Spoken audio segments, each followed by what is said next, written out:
Absolutely, absolutely, yeah.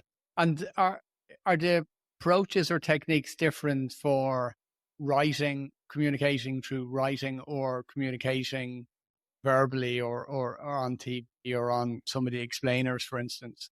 I think they are and they aren't. So clearly there are situations, whether we're writing an essay or maybe we're writing a strategy document at work, or maybe you're making an explainer video in my case, where we're in control of every last word.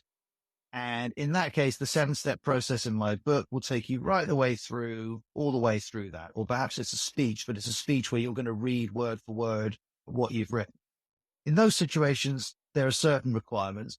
In other situations where we're speaking without script, i.e. normal life, where we're simply interacting with people in a range of situations, and the process of working out, what are we trying to do? What information do I need? Have I distilled the information? Have I organized the information well?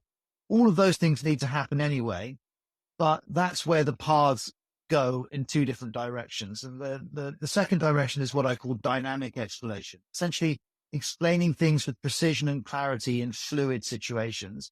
And in my experience, and I've done a lot of this with live broadcasting or breaking news, for example, or broadcasting on location from big summits or down in Downing Street or whatever it might be. In those situations, you often won't have any script. It won't be realistic to look at any notes. You've got to do it looking down the lens without any of those things. And when I started doing that, that felt frankly unrealistic and very difficult.